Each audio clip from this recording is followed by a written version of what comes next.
Namaste, నేను Yamini. Welcome to 30/60 headlines. వేగంగా దూసుకొస్తున్న cyan, దక్షిణ కోస్తా ఆంధ్రాకు పొంచి ఉన్న ముప్పు.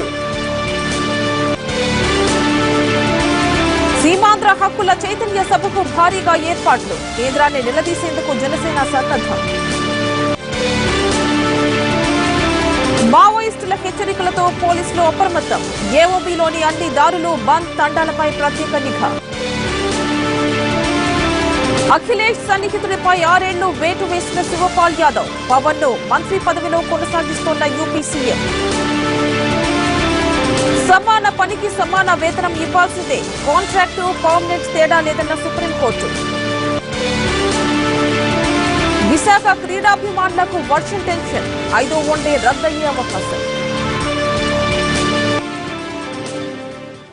డీటెయిల్స్ చూద్దాం. కియాన్ తుఫాన్ తరుముకొస్తోంది. గంటకు 15 నుంచి 19 కిలోమీటర్ల వేగంతో తీరం వైపు దూసుకొస్తోంది. ప్రస్తుతం పశ్చిమ మధ్య బంగాళాఖాతంలో కొనసాగుతోంది. దీని ప్రభావం వల్ల ఈ రోజు వర్షాలు ప్రారంభమయ్యే అవకాశం ఉంది. ఇప్పటికే అప్రమత్తమైన తీర ప్రాంత అధికారులు అన్ని జాగ్రత్త చర్యలు తీసుకుంటున్నారు. పోర్టుల్లో 2వ నంబర్ ప్రమాద హెచ్చరికలు కొనసాగుతున్నాయి. నిన్న విశాఖకు తూర్పు ఆగ్నేయంగా కేంద్రీకృతమైన కియాన్ తుఫాన్ పశ్చిమ నైరుతి దిశగా ముందుకు కదిలింది. ఎక్కడ తీరం దాటుతుందనే దానిపై స్పష్టమైన సంకేతాలేవీ లేకపోవడంతో ఒడిషా, ఏపీ, తమిళనాడు 3 రాష్ట్రాలు అప్రమత్తమయ్యాయి. తుఫాన్ ప్రభావంతో 45 నుంచి 55 కిలోమీటర్ల వేగంతో గాలులు వీస్తున్నాయి. సముద్రం అల్లకల్లోలంగా మారింది.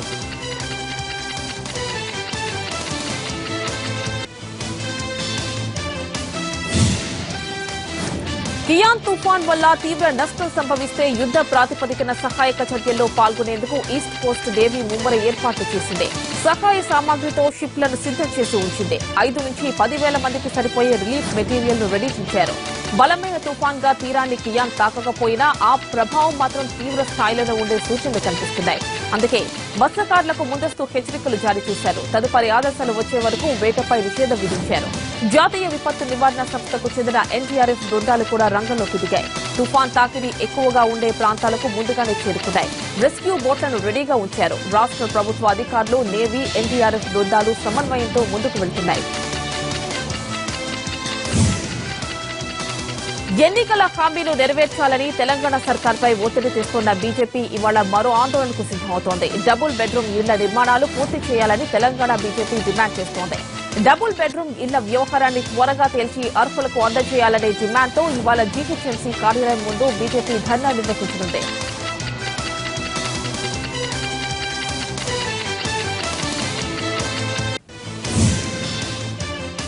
మల్కాన్గిరి ఎన్కౌంటర్ లో చనిపోయిన మావోయిస్టుల మృతదేహాలను వారి బంధువులకు అప్పగిస్తున్నారు పోలీసులు. ఆర్కే కుమారుడు మున్నా మృతదేహాన్ని అమరవీరుల బంధుమిత్రుల కమిటీకి పోలీసులు అప్పగించారు.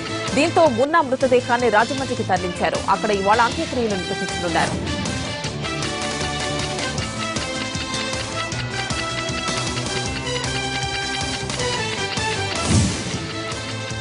ఏఓబీలో జరిగిన భారీ ఎన్కౌంటర్ నేపథ్యంలో తెలుగు రాష్ట్రాల్లో హై అలర్ట్ ప్రకటించారు. విజయవాడ, గుంటూరు సహా పలు ప్రాంతాల్లోనూ పోలీసు నిఘా పెంచారు. ఏపీలోనూ అధికార పార్టీ ప్రజాప్రతినిధుల ఇళ్లు, కార్యాలయాలు, సీఎం క్యాంప్ ఆఫీస్ వద్ద భద్రతను పెంచారు. ఇటు జిల్లాల పర్యటనకు వెళ్లొద్దని తెలంగాణ మంత్రులకు ఇంటెలిజెన్స్ వర్గాలు సూచించాయి. ఈ నేపథ్యంలో కేటీఆర్ వరంగల్ పర్యటన సహా మంత్రులందరి టూర్లు రద్దయ్యాయి.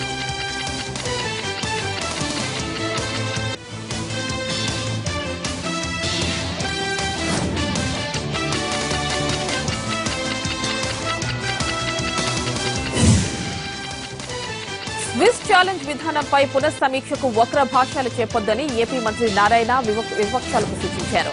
స్విస్ ఛాలెంజ్ విధానంలో టెండర్లను పాత మౌలిక సదుపాయాల చట్టం ప్రకారం పిలిచారని ఆయన గుర్తు చేశారు. రాష్ట్రంలో అభివృద్ధి జరిగేందుకు వీలుగా కొత్త మౌలిక సదుపాయాల చట్టం చేశారని, కొత్త చట్టం ప్రకారం టెండర్లు పిలుద్దామనే ఉద్దేశంతోనే కేసు విత్డ్రా చేసుకున్నామని నారాయణ వివరించారు. కేసు విత్డ్రా చేసుకున్నంత మాత్రాన అవినీతి జరిగినట్టు కాదన్నారు నారాయణ. టెండర్లు పిలవడమే జరిగింది కానీ ఇంతవరకు ఎవరికీ అలాట్ చేయలేదని, అలాంటప్పుడు అవినీతి జరిగిందని ఎలా చెబుతారని నారాయణ ప్రశ్నించారు. అమరావతి నిర్మాణం విషయంలో స్విస్ ఛాలెంజ్ విధానాన్ని పునఃసమీక్షిస్తామని చెప్పడం ప్రజల విజయమని వైసీపీ ఎమ్మెల్యే శ్రీకాంత్ రెడ్డి అభిప్రాయపడ్డారు. తాము మొదటి నుంచి పారదర్శకత లేని విధానాలనే వ్యతిరేకిస్తున్నామని, ఏ రోజు అభివృద్ధిని అడ్డుకోలేదని చెప్పారు. ఈసారైనా ఎలాంటి అనుమానాలకు తావు లేకుండా పారదర్శకంగా నోటిఫికేషన్ విడుదల చేయాలన్నారు శ్రీకాంత్ రెడ్డి. సిఆర్డీఏ పరిధిలో భూములు కేటాయించాలంటూ వివిధ సంస్థల నుంచి వచ్చిన దరఖాస్తులపై ఏపీ మంత్రివర్గ ఉపసంఘం సమీక్ష నిర్వహించింది. నిబంధనల మేరకు పక్కాగా ఉన్న సంస్థలకు భూములు కేటాయింపులు జరుపుతూ కేబినెట్ కు సిఫార్సు చేసింది సబ్ కమిటీ. అమృత యూనివర్సిటీకి 200 ఎకరాలు, ఆర్డీఐకి 11 ఎకరాలు, సిపిడబ్ల్యూజీకి 28 ఎకరాల భూమిని కేటాయించాలని మంత్రివర్గ ఉపసంఘ కేబినెట్ కు సిఫార్సు చేసింది.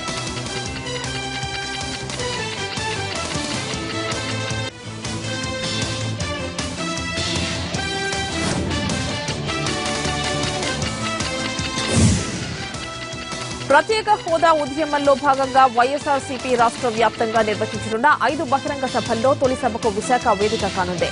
వైసీపీ అధినేత జగన్ ఆధ్వర్యంలో జరిగే జై ఆంధ్ర బహిరంగ సభకు సంబంధించి పార్టీ శ్రేణులు పోస్టర్లు విడుదల చేశారు.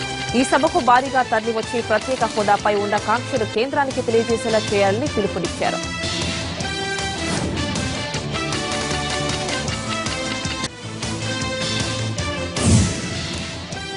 వైసీపీ అధినేత జగన్ పై ఫైర్ అయ్యారు ఏపీ మంత్రి అయ్యన్న పాత్రుడు. జైలుకు వెళ్లి వచ్చిన జగన్ కు టీడీపీని విమర్శించే హక్కు లేదన్నారు. గంటకో పార్టీ పూటకో మాట మాట్లాడే నేతలు కూడా ఒక లీడర్లా అని ఆయన ప్రశ్నించారు.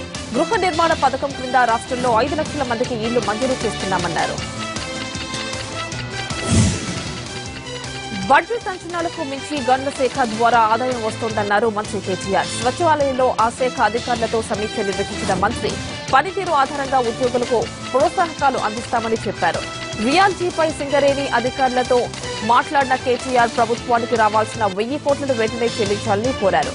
కొత్త జిల్లాలో ఏర్పాటైన క్రమంలో కలెక్టర్లందరికీ గన్ల శాఖ, ఇసుక శిల్పాపై వీడియో కాన్ఫరెన్స్ ఏర్పాటు చేయాలని అధికారులను ఆదేశించారు.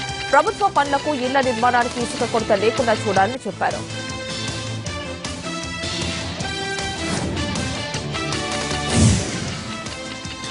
నకిలీ విత్తనాలు అమ్మితే జైలుకు వెళ్లక తప్పదని హెచ్చరించారు ఏపీ వ్యవసాయ మంత్రి పత్తిపాటి పుల్లారావు. వారిపై పీడీ యాక్ట్ కింద కేసు నమోదు చేస్తామన్నారు. నకిలీ విత్తనాలు అమ్మిన 2 సంస్థ యజమానులను అరెస్ట్ చేస్తున్నట్లు వెల్లడించారు. నకిలీ విత్తనాలను అరికట్టేందుకు భవిష్యత్తులో విత్తన చట్టంలో మార్పులు తెస్తామన్నారు.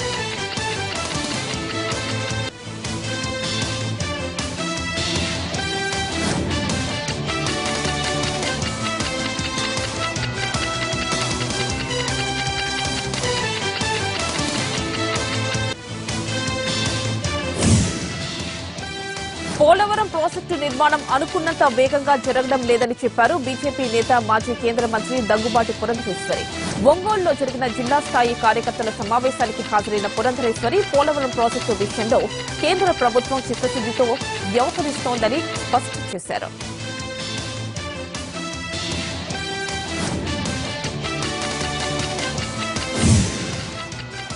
అనంతపురం జిల్లా ధర్మవరంలో ఫ్లెక్సీల వివాదం ఉద్రిక్తతలకు దారితీసింది. దీపావళి సందర్భంగా ఫ్లెక్సీలు ఏర్పాటు చేశారు మంత్రి పరిటాల సునీత, ఎమ్మెల్యే వరదాపురం సూరి అనుచరులు. అయితే సునీత ఫ్లెక్సీలపై సూరి అనుచరులు అభ్యంతరం వ్యక్తం చేశారు. ఫ్లెక్సీలను చించేశారు. దీంతో ఇరు వర్గాల మధ్య ఘర్షణ తలెత్తింది. ఒకరినొకరు కొట్టుకునే వరకు స్థితి వెళ్లింది. ఇంత జరిగినా పోలీసులు మాత్రం ప్రేక్షక పాత్రకే పరిమితమయ్యారు.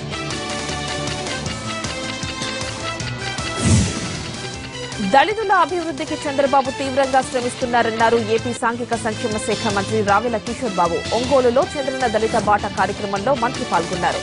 ఈ సందర్భంగా లబ్దిదారులకు పలు యూనిట్లను పంపిణీ చేశారు. ఈ క్రమంలో రవాణా శాఖ మంత్రి సిద్ధా రాఘవరావుతో పాటు పలువురు అధికారులు పాల్గొన్నారు.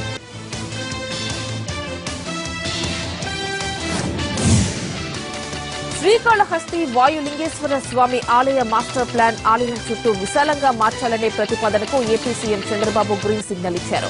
శ్రీకాళహస్తి, శ్రీశైలం, విజయవాడ, కనకదుర్గ ఆలయాల మాస్టర్ ప్లాన్ పై అధికారులతో చంద్రబాబు సమీక్ష జరిపారు. చిన్న మార్పులతో మాస్టర్ ప్లాన్ కు ఆమోదం తెలిపారు. ఆలయాల్లో అన్నదాన కార్యక్రమం నిత్యం జరగాలని అధికారులకు సూచించారు.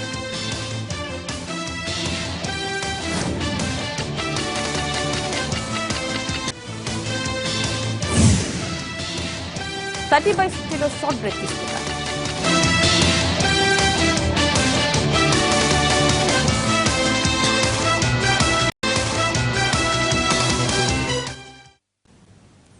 Back to 30/60. తమది మాటల ప్రభుత్వం కాదని చేతల ప్రభుత్వం అన్నారు తెలంగాణ వ్యవసాయ శాఖ మంత్రి పోచారం శ్రీనివాసరెడ్డి. ఎన్నికల మేనిఫెస్టోలో లేని పనులు కూడా చేస్తూ తమ ప్రభుత్వం దేశంలోనే ఆదర్శంగా నిలుస్తోందన్నారు. కామారెడ్డి జిల్లా నిజాం సాగర్ లో పలు అభివృద్ది పనులకు మంత్రి శ్రీకారం చుట్టారు.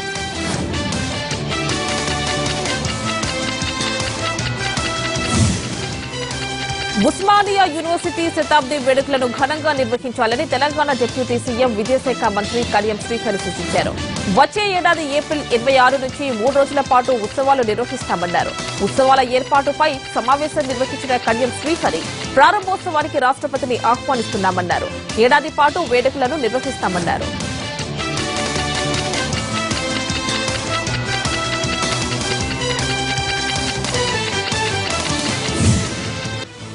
అంగన్వాడీ కేంద్రాల్లో ఖాళీగా ఉన్న పోస్టులను త్వరలోనే భర్తీ చేస్తామన్నారు ఏపీ మంత్రి పీతల సుజాత. మహిళా శిశు సంక్షేమంపై సమీక్ష నిర్వహించిన మంత్రి అంగన్వాడీ కేంద్రాలను ప్రీ స్కూళ్లుగా మారుస్తామన్నారు. మహిళలు తమ సమస్యలను ప్రభుత్వం దృష్టికి తెచ్చేందుకు టోల్ ఫ్రీ నంబర్ 181 ప్రారంభిస్తామన్నారు పీతల సుజాత.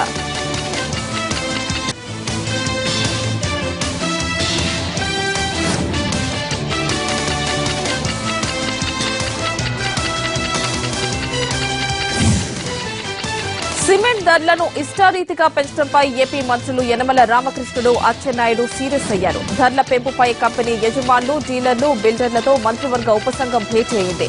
ధరలను తగ్గించకుంటే ప్రభుత్వం నుంచి కంపెనీలకు ఇచ్చే రాయితీలు నిలిపివేస్తామని హెచ్చరించింది. ప్రభుత్వం చేపడుతోన్న ఇళ్ల నిర్మాణాలకు 230, చంద్రన్న రోడ్లు ప్రభుత్వ నిర్మాణాలకు 240 రూపాయలకే సిమెంట్ సరఫరా చేయాలని కంపెనీలను ఆదేశించింది మంత్రివర్గ ఉపసంఘం.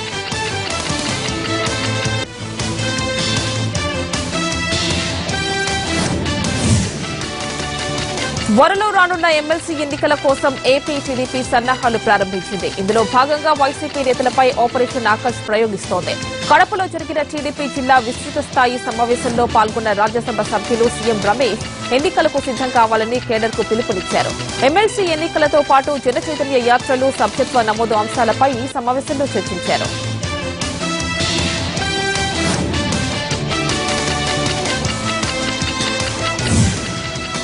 సమస్యలు పరిష్కరించాలంటూ నిజామాబాద్ జిల్లా ఆర్మూర్లో రైతులు రోడ్డెక్కారు. ఏకకాలంలో రుణమాఫీ చేయాలని, ఇన్పుట్ సబ్సిడీ పెంచాలని రైతులు డిమాండ్ చేశారు.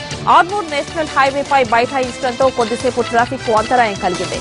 అన్నదాతల ఆందోళనకు అఖిలపక్ష నేతలు మద్దతు తెలిపారు.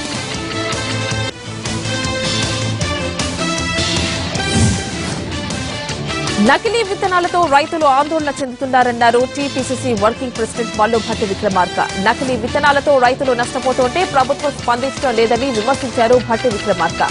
నష్టపోయిన రైతులకు పరిహారం అందించాలని డిమాండ్ చేశారు.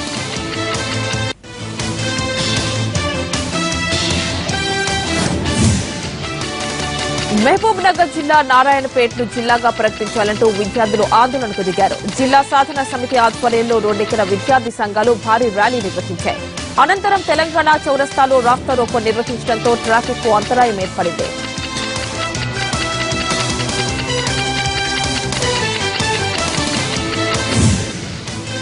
అపూర్వ చంద్ర కమిటీ సిఫార్సు మేరకు తమ కమిషన్ చెల్లించాలంటూ గుంటూరు జిల్లా పెట్రోల్ డీలర్లు నిరసనకు దిగారు.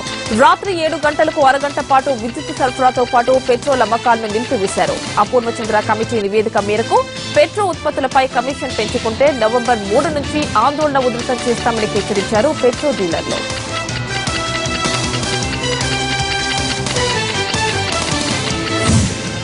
కుల ధృవీకరణ పత్రాలు మంజూరు చేయాలంటూ కర్నూలు కలెక్టరేట్ ను ముట్టడించారు బుడగ జంగాల సామాజిక వర్గ ప్రజలు. రాజ్ విహార్ నుంచి కలెక్టరేట్ వరకు భారీ ర్యాలీ నిర్వహించిన అనంతరం అక్కడ సంప్రదాయ వాయిద్యాలతో నృత్యాలు చేస్తూ నిరసన వ్యక్తం చేశారు. కుల ధృవీకరణ పత్రాలు ఇవ్వకుండా అధికారులు వేధిస్తున్నారని ఆరోపించారు. హైదరాబాద్ లోని అమీర్పేట్ గ్రీన్ పార్క్ హోటల్ నుంచి జీహెచ్ఎంసీ కార్యాలయం వరకు మెట్రో వాటర్ పైప్ లైన్ లో లోపాలను వాటర్ బోర్డు గుర్తించింది. 30 ఏళ్ల క్రితం నిర్మించిన పైప్ లైన్ పాడైనట్లు స్పష్టం చేశారు వాటర్ బోర్డు అధికారులు.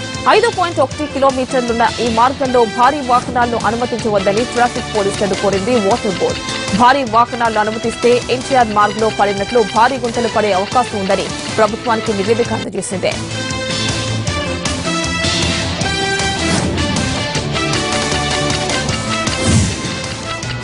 పాలనా సౌలభ్యం కోసమే కొత్త జిల్లాల ఏర్పాటు జరిగిందన్నారు మంత్రి జూపల్లి కృష్ణారావు. విభజన తరువాత మహబూబ్ నగర్ జిల్లాలో మొదటిసారిగా ఏర్పాటు చేసిన సర్వసభ్య సమావేశంలో ఆయన పాల్గొన్నారు. జిల్లాలో తాగునీటి సమస్య పరిష్కారానికి చర్యలు తీసుకుంటున్నామని వివరించారు. రుణమాఫీ విషయంలో ప్రభుత్వం రైతులకు న్యాయం చేస్తుందన్నారు.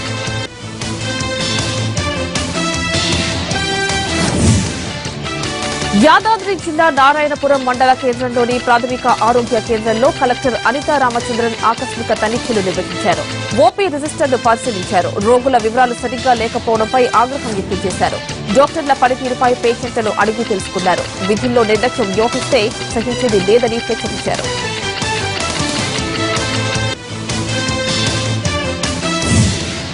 కోల్డ్ స్టోరేజ్ లో ఫైర్ సేఫ్టీ పరికరాలు ఖచ్చితంగా ఉండాలని సూచించారు గుంటూరు జిల్లా కలెక్టర్ కాంతిలాల్ దండే. గత కొన్నేళ్లుగా జరుగుతోన్న అగ్ని ప్రమాదాలు పరిపాటిగా మారిన నేపథ్యంలో కోల్డ్ స్టోరేజ్ అసోసియేషన్ సభ్యులతో కలెక్టర్ సమావేశమయ్యారు. డిసెంబర్ చివరి నాటికి నిబంధనలు పాటించాలని ఎన్ఓసీ తీసుకోవాలని కలెక్టర్ సూచించారు.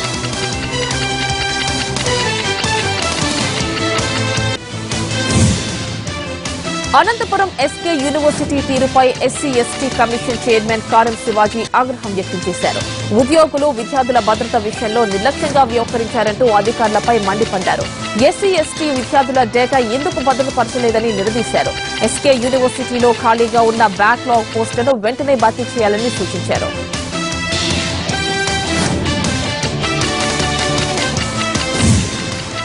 గుంటూరు మెడికల్ కాలేజ్ లో పీజీ వైద్య విద్యార్థిని సంధ్యారాణి ఆత్మహత్యకు కారణమైన ప్రొఫెసర్ పై సస్పెన్షన్ వేటు పడింది. ఈ ఘటనకు సంబంధించి సమగ్ర విచారణ చేపట్టాలని గుంటూరు జిల్లా ఎస్పీకి ఆదేశాలు జారీ చేసింది ప్రభుత్వం. దీంతో ప్రొఫెసర్ లక్ష్మి కోసం పోలీసులు గాలింపు చర్యలు ముమ్మరం చేశారు.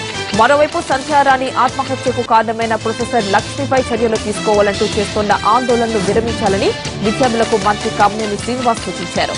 ఆందోళన విరమించి క్లాసులకు హాజరు కావాలని కోరారు. రైల్వేలో ఉద్యోగాలు ఇప్పిస్తారని నమ్మించి లక్షల రూపాయలకు కుచ్చుటోపీ పెంచిన ఘరానా మోసగాడిని గుంటూరు పోలీసులు అరెస్టు చేశారు. రైల్వేలో గ్యాంగ్ మ్యాన్ గా పనిచేసిన నాచారయ్య ఉన్నతాధికారులతో పరిచయాలున్నాయని నమ్మించి లక్షల రూపాయలు కాజేశాడు. చివరకు మోసపోయామని గుర్తించిన నిరుద్యోగులు ఫిర్యాదు చేయడంతో నాచారయ్యను అరెస్టు చేశారు పోలీసులు. మెడికోను వేధించిన కానిస్టేబుల్ ను నెల్లూరు బాలాజీనగర్ పోలీసులు అదుపులోకి తీసుకున్నారు. మెడికల్ స్టూడెంట్ ను లైంగికంగా వేధించడంతో పాటు డబ్బులు డిమాండ్ చేసినట్లు కానిస్టేబుల్ గోపీపై ఆరోపణలొచ్చాయి. దీంతో విచారణ జరిపిన పోలీసులు గోపీని అదుపులోకి తీసుకున్నారు. విధుల నుంచి సస్పెండ్ చేశారు. నిందితుడిని ఇవాళ కోర్టులో హాజరుపరుస్తారు. హైదరాబాద్ జూబ్లీహిల్స్ పరిధిలోని జవహర్ నగర్ లో పోలీసులు కార్డనర్ సెర్చ్ నిర్వహించారు. వెస్ట్ జోన్ డీసీపీ వెంకటేశ్వరరావు ఆధ్వర్యంలో దాదాపు 300 పోలీసులు ఈ సెర్చ్ లో పాల్గొన్నారు. ఈ సెర్చ్ లో మొత్తం 55 మంది అనుమానితులను, సరైన పేపర్స్ లేని 63 వాహనాలను సీజ్ చేశారు. ప్రజల్లో ఒక అవగాహన కల్పించడమే ఈ కార్డనర్ సెర్చ్ లక్ష్యమని, దీనికి వారు సహకరిస్తున్నందుకు చాలా సంతోషంగా ఉందన్నారు డీసీపీ. ఇలాంటి సెర్చ్ నిర్వహిస్తే నేరాలను పూర్తిగా అదుపు చేయగలమని ఆయన అన్నారు.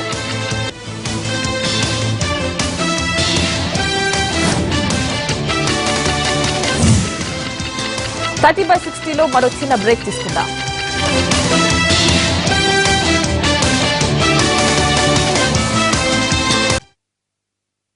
30/60 జయలలిత అనారోగ్యం కారణంగా 35 రోజుల నుంచి చికిత్స పొందుతోన్న తమిళనాడు సీఎం ఆసుపత్రి నుంచి పాలన సాగిస్తున్నారు. మాట్లాడేందుకు ఆరోగ్యం సహకరించకపోవడంతో ల్యాప్టాప్ నుంచే ఆమె ప్రభుత్వానికి, పార్టీకి స్పష్టమైన ఆదేశాలు జారీ చేస్తున్నట్లు సన్నిహితులు చెబుతున్నారు. తాను చెప్పాలనుకున్న విషయాలను సన్నిహితురాలు శశికళ కీలకమైన అధికారానికి వివరిస్తున్నారు. వాటిని వారిద్దరూ తూచా తప్పకుండా పాటించినట్లు సమాచారం.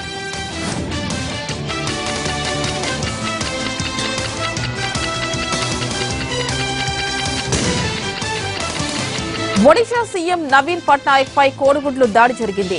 మయూర్భంజ్ జిల్లాలో ఏర్పాటు చేసిన బహిరంగ సభలో ఈ ఘటన చోటు చేసుకుంది. పలు అభివృద్ది పనులకు శంకుస్థాపన చేసిన అనంతరం బహిరంగ సభకు హాజరయ్యారు నవీన్ పట్నాయక్.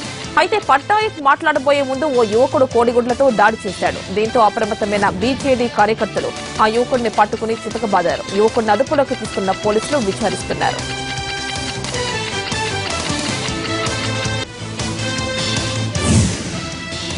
బర్డ్ ఫ్లూ భయం పడుతున్న తరుణంలో పరిస్థితిని సమీక్షించేందుకు కేంద్ర ఉన్నత స్థాయి కమిటీ ఏర్పాటు చేసింది. వ్యాధిని అరికట్టడంలో రాష్ట్ర ప్రభుత్వాలకు ఈ కమిటీ సహాయపడనుంది. ఢిల్లీ, మధ్యప్రదేశ్, కేరళలో కొన్ని పక్షులకు బర్డ్ ఫ్లూ వైరస్ సోకినట్లు తేలడంతో కేంద్రం అప్రమత్తమైంది. ఢిల్లీ ప్రభుత్వానికి పూర్తి సహకారం అందిస్తున్నామని, మిగతా రాష్ట్రాల్లోనూ పరిస్థితి పూర్తి నియంత్రణలో ఉందని కేంద్రం తెలిపింది.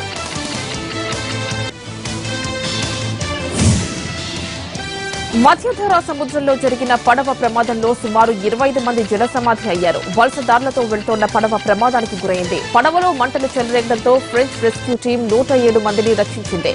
బోటు ఇంధనం లీక్ కావడం మూలంగా ప్రమాదం జరిగినట్లు అధికారులు భావిస్తున్నారు.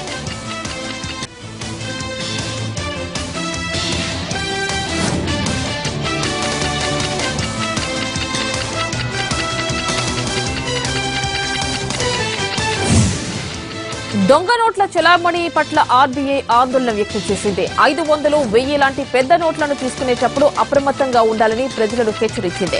సాధారణ లావాదేవీల్లో పెద్ద నోట్లను జాగ్రత్తగా పరిశీలించడాన్ని అలవాటుగా చేసుకోవాలని సూచించింది. జాగ్రత్తగా పరిశీలిస్తే నకిలీ నోట్లను పసిగట్టవచ్చని ఆర్బీఐ తెలిపింది. నోట్ల విషయంలో మరిన్ని భద్రతా ప్రమాణాలు ప్రవేశపెట్టేందుకు ప్రయత్నిస్తున్నట్లు ఆర్బీఐ తెలిపింది. టాటా గ్రూప్ చైర్మన్ పదవి నుంచి సైరస్ మిస్ట్రీ తొలగింపు ప్రభావం స్టాక్ మార్కెట్పై స్పష్టంగా కనిపించింది. టాటా గ్రూప్ కంపెనీల షేర్లు తీవ్రంగా నష్టపోయాయి. ఇప్పటికే 10,700 కోట్లు నష్టపోయిన టాటా షేర్లు తాజాగా బుధవారం మరో 10,000 కోట్ల నష్టాన్ని చవిచూశాయి. దీంతో మొత్తం నష్టం సుమారు 21,000 కోట్లకు చేరింది. జాతీయ అంతర్జాతీయ మ్యాచెస్ లో రాణించి ఏపీ ఖ్యాతి ఇనుమడింపజేయాలని క్రీడాకారులకు పిలుపునిచ్చారు మంత్రి కె అచ్చెన్నాయుడు. ఒలింపిక్స్ లో మెడల్ సాధించిన పీవీ సింధును క్రీడాకారులంతా ఆదర్శంగా తీసుకోవాలన్నారు. శ్రీకాకుళం ఎన్టీఆర్ స్టేడియంలో 62వ ఇంటర్ డిస్టిక్ట్ వాలీబాల్ టోర్నమెంట్ ను అచ్చెన్నాయుడు ప్రారంభించారు. 2019లో నేషనల్ గేమ్స్ ను ఏపీలో నిర్వహించేందుకు ప్రయత్నిస్తున్నామన్నారు. అమెరికా ఫిలదెల్ఫియాలో దసరా దీపావళి వేడుకలు ఘనంగా జరిగాయి. తెలంగాణ అమెరికా తెలుగు అసోసియేషన్ టాటా ఆధ్వర్యంలో జరిగిన ఈ వేడుకల్లో సాంస్కృతిక కార్యక్రమాలు ఆకట్టుకున్నాయి. వేడుకల సందర్భంగా అసోసియేషన్ సావనీర్ను విడుదల చేసింది. 2017లో నిర్వహించే కన్వెన్షన్ కు భారీగా ఏర్పాట్లు చేస్తున్నామన్నారు అసోసియేషన్ సభ్యులు. భర్తతో కలిసి జీవించే అవకాశాన్ని కల్పించాలంటూ కోర్టును ఆశ్రయించిన సినీ నటి రంభ నిన్న మరో అనుబంధ పిటిషన్ దాఖలు చేశారు.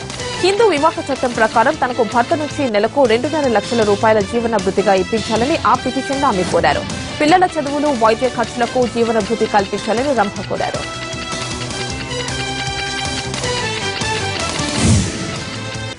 అర్చకులు, దేవాలయ ఉద్యోగుల వేతనాల క్రమబద్దీకరణపై ఇవాళ మంత్రివర్గ ఉపసంఘం తుది నిర్ణయం తీసుకునే అవకాశం ఉంది. ఈ విషయంపై ఇప్పటికే ఓసారి సమావేశమైన మంత్రివర్గ ఉపసంఘం విధి విధానాలపై అధికారులతో ప్రాథమికంగా చర్చించింది. గతంలో కొన్ని సందేహాలుండటంతో వాటిపై నివేదిక ఇవ్వాలని అధికారులను ఆదేశించింది.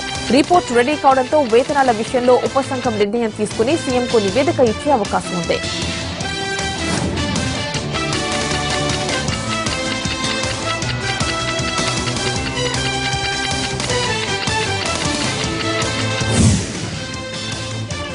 ఇవి 30/60 అప్డేట్స్. మరి కాసేపట్లో లైవ్ షో టెలికాస్ట్ అవుతుంది. నమస్తే.